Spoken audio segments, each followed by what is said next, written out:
Good evening বন্ধুরা, চৈতালি রান্নাঘর and ব্লগে সবাইকে স্বাগত। তো আজকে আমি কিছু কথা বলার জন্য এলাম বন্ধুরা। তো কি কথা বলবো চলো বলি। কথাটা হচ্ছে কোথা থেকে গিফটটা এলো সেটা সম্বন্ধেই জানানোর, আর কে পাঠালো আমাকে। তো প্রথমে তো আমি বুঝতে পারিনি আমাকে কে পাঠিয়েছে গিফট। অনলাইনে আমি সবাইকে জিজ্ঞাসা করছি, বরকে, মেয়েকে, তারপরে আত্মীয় স্বজন, যাই হোক সবাইকে। কেউ বলছে আমি তো পাঠাইনি, ও বলছে আমি তো পাঠাইনি। হ্যাঁ, তখন আমি ভাবছি কে পাঠালো আমাকে তাহলে।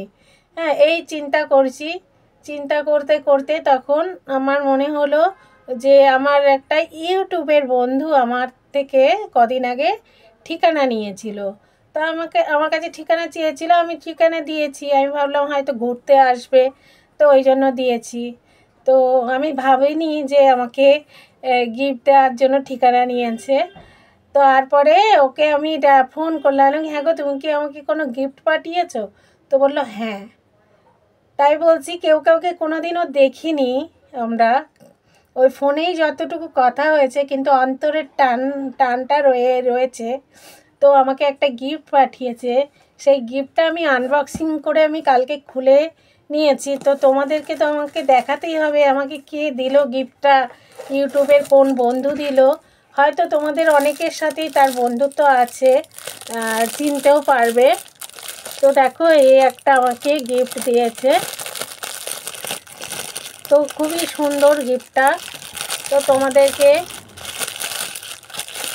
এই যে দুটো বক, তো আমার খুবই ভালো লেগেছে গিফটটা। তো তোমাদেরকে তো দেখানো আমার কর্তব্য, এই কারণে আমি তোমাদেরকে দেখাতে চলে এলাম। আর ইউটিউবের বন্ধু বলে কথা, আর এটা জানাবো না, এটা কখনোই হতে পারে না। আর যে দিয়েছে সে হলো প্রার্থনা বিশ্বাস। সে প্রার্থনা আমাকে এই গিফটটা পাঠিয়েছে অনলাইনে। তো প্রার্থনা, তোমাকে অনেক অনেক ভালোবাসা, অনেক অনেক ধন্যবাদ। আর তুমি আরও এগিয়ে যাও সামনের দিকে, এটাই কামনা করব। অনেক শুভেচ্ছা রইল তোমার প্রতি আমার। তাই বলছি গিফট কার না ভালো লাগে বন্ধুরা। তো গিফট পেতে কিন্তু সবারই খুব খুশি লাগে।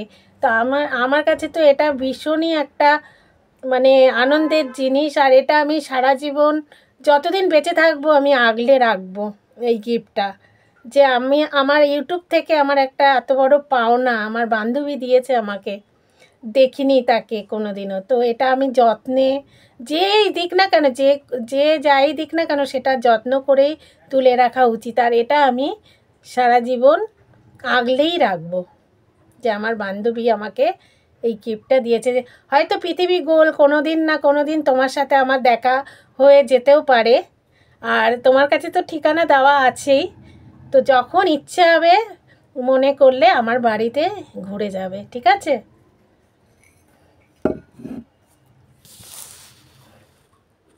ছোলার অঙ্কুর তাড়াতাড়ি বেরোবার জন্য একদিন ছোলাটাকে জলে ভিজিয়ে রাখতে হবে।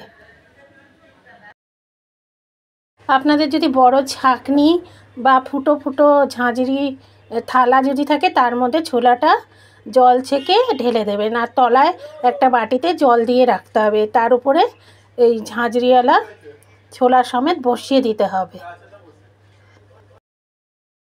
এখানে একটা টুকরো কাপড় আমি ভিজিয়ে নিয়েছি, তো সেইটা ভেজানোটা ছোলার ওপরে দিয়ে রাখতে হবে। দিনের বেলা এই কাপড়টা সরিয়ে দিতে হবে। তো এটা বিকেলের দিকে দেখাচ্ছি, দেখুন কতটা অঙ্কুর বেরিয়েছে। আর ওই বাটির মধ্যে জল দেওয়া অবস্থায় কিন্তু এরকমভাবেই বসানো আছে, তো আপনাদের একটু দেখিয়ে দিচ্ছি। এই দেখুন জল দেওয়া, তার উপরে এরকমভাবে ছোলাটা দিয়ে রেখেছি। আর কাপড়টা আমি সরিয়ে দিয়েছি, দিনের আলোতে সরিয়ে দিতে হবে। বন্ধুরা, সারা রাত ছোলাটা থাকার পরে দেখুন কতটা অঙ্কুরিত হয়েছে এই ছোলাটা। তো আপনারা এই প্রসেসে ছোলাটা এইভাবে রাখতে পারেন, তো এইভাবেই অঙ্কুরিত তাড়াতাড়ি হয়ে যাবে।